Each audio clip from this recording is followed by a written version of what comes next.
So I've been going down a little bit of a rabbit hole into the music of Mestis lately, just in my own personal practice life, and I think there's a lot to be gained for a lot of you out there by learning his music. One of the songs I'm working on is called Manifestacion, or Manifestation, and it has this thumping riff in it that goes like this.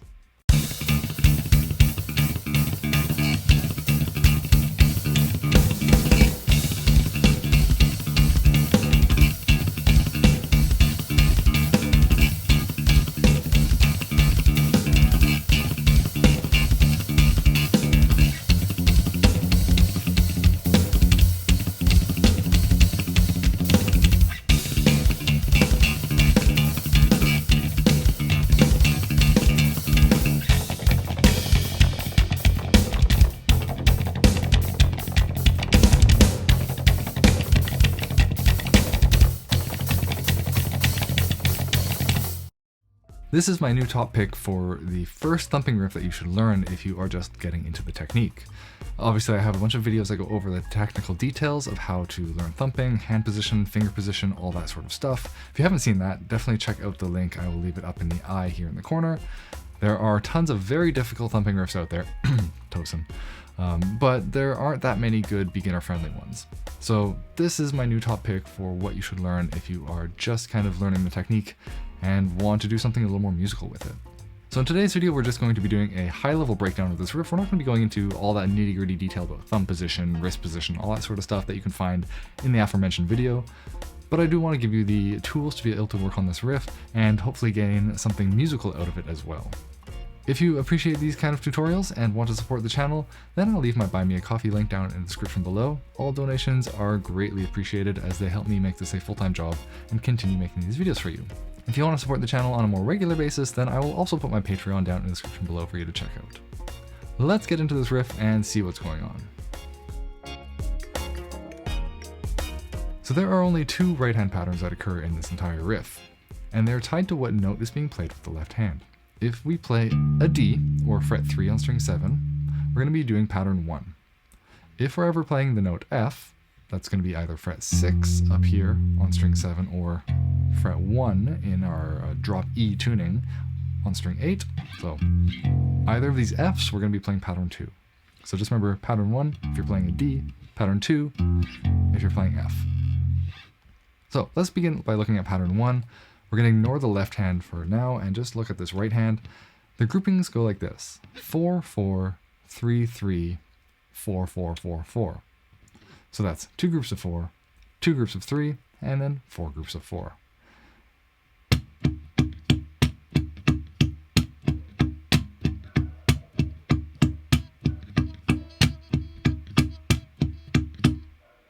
So that is an excellent place to start, just by doing this muted pattern, just to see if you can get the accuracy down and make all the notes consistent in volume and tone.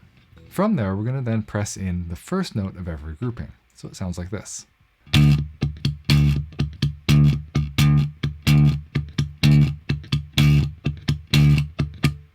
Okay, so far so good. It's good to try this with a metronome, just so we can see if we're actually doing it in time, and we can feel the syncopation that is occurring.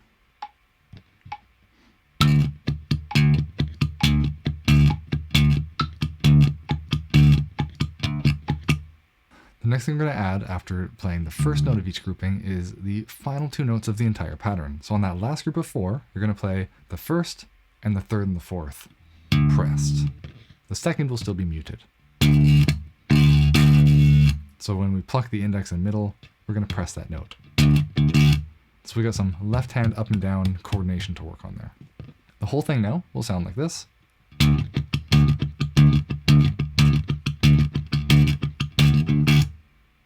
And if you get that, you're pretty much playing the riff. The final tempo is 160, so it's quick, but not unachievable. Now, when Javier plays it, he does one extra little pressed note to make it sound even more syncopated. And that note is going to happen at the end of every grouping of 4. So instead of only playing the first of the 4, we're going to play the first and the last. So when we tie those together, we have this dun da dun da dun, and it kind of ties into the next grouping.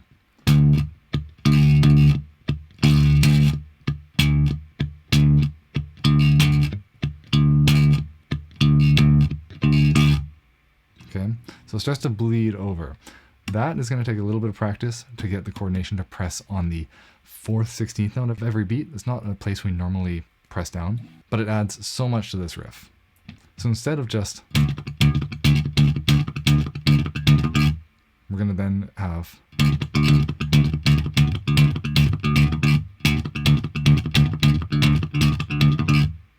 so work on that left-hand coordination of the muting and unmuting. That's probably going to be the hardest part once you get down the basics of the 4s and 3s in the right hand. Of course, if you want to work on this very slowly, which I recommend doing at first, I do have the tab for free in the description below. So you are welcome to download that, print that out, and you can work on that at your own pace. Moving on to pattern number 2. This one's going to happen at fret number 6, and we're going to begin the same way we did the other one, with 2 groups of 4 and 2 groups of 3.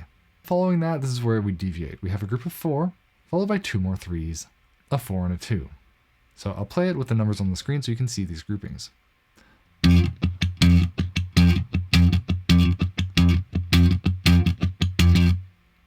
That last one, the group of 2, is simply a thumb down and up. Both of the notes are sounding. The left hand for this pattern is a little bit different. We're going to be doing kind of like a palm muting technique, but with our left hand fingers.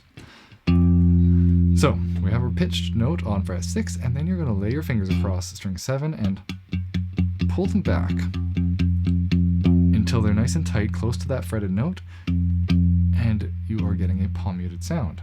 The idea is very similar to if we're palm muting down here with the right hand. You know, we're covering up just enough of the string to dampen the sound. Same thing here, we're just touching a little bit of the string where it's connecting with the fret to dampen the sound.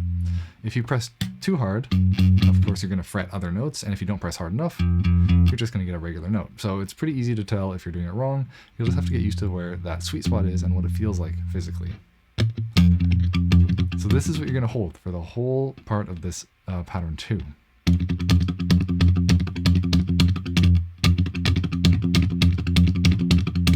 And when you want to cut it nice and short at the end after that group of 2, just release your fingers and it'll mute the string completely. This is that kind of very typical shotgun sound for thumping, where the notes don't really resonate at all, so you get good separation between every pitch. So following that second pattern, we're going to go back to pattern 1 on fret 3, do it a couple of times, and then go to pattern 2 again, but this time on string 8, fret 1.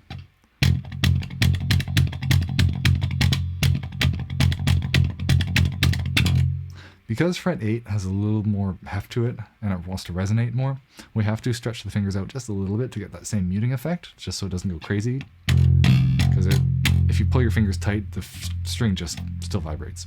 So stretch it out a little bit. You can try to find that sweet spot and memorize what it feels like physically, so you can hit it consistently every time. And that's the riff. So we're going to begin by playing this pattern 1 6 times, pattern 2 2 times, pattern 1 2 times, and then pattern 2, low version, 4 times. As far as getting a good tone for this one goes, we have more or less our classic thumping tone checkboxes to tick. We're going to be using a split coil sound. I'm on my 2nd setting here. You can also try the 4th setting if you have them. Either work. We have rolled off bass, and we have pretty low gain on the amp since we're getting a lot of kind of attack from just our hands. And then we're going to have a bit of a dip in the EQ around 500 to 1000 hertz to scoop out some of those mids, and then a little bit of a boost in the high mids just to get a little more of that top end crunch.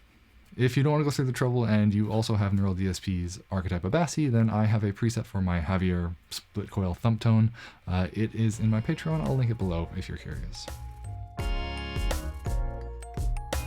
When you're practicing this one, go nice and slow to start. Really focus on getting all of your fingers articulating the notes evenly. We want even tempo and we want even tone. Make sure you're not doing anything weird with your wrist if you're just learning this technique still, so go back and check out that video. But otherwise, this one is really good just to work up to tempo, starting nice and slow. Now, I also think if you're learning this riff, it's worth getting something musically interesting out of it to use in your own compositions or your own riff ideas, or just to broaden your understanding of what can be going on in the music that you're listening to. So let's look at these syncopation rhythms that are occurring when we do these weird groupings.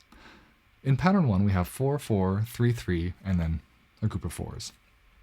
What happens by doing 2 odd numbers, those 2 3s, is it offsets the final group of 4s by half of a beat. So we begin with 2 downbeats, then we have our 3s, which feel syncopated and aren't too hard to keep track of, but then our final groups of 4 are on the upbeat. So I'm going to turn on the metronome. I'm just going to clap this, and try clapping it with me to see if you can feel this. I recommend using your foot to keep track of the metronome, and then our hands will clap the rhythm.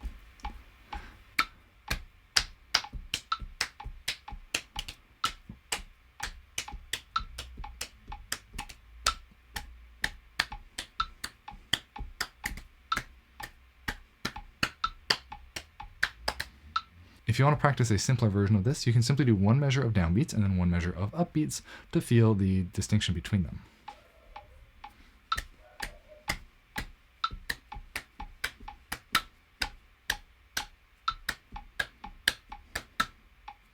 Basic on the beat, off the beat kind of thing.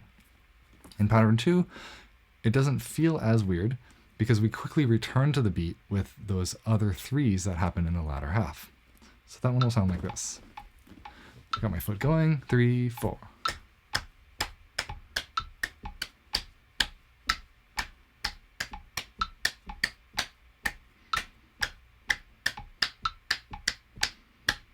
So as we did before, the 2 groups of 3 will put us off of the beat, but then we quickly have 2 groups of 3 again to return us back onto the beat. So we don't have to spend so much time in that syncopated feeling. If that was hard, slow it down, work on it yourself. Remember, try to feel in your body the large beat and then do the clapping to get those syncopations. If you can't do it in your body, then chances are you can't do it on the guitar because you're not actually feeling the rhythm. So that is it for today's tutorial. Thank you so much for watching. Best of luck with your thumping practice. If you're early on with it, it is worth it if you continue this journey, but it can feel like it takes a while, so just stay strong, stick it out, you'll get there. I have some exciting things coming out of my workspace very soon, so if you want to stay notified and in the pipeline, then you can sign up for my email list that can be found in the description below, or make sure to check out our Discord community, where a lot of cool people who play the guitar hang out and talk about this nerdy habit we have. So with that, I hope wherever you are in the world, you have a great rest of your day, and as always, happy practicing.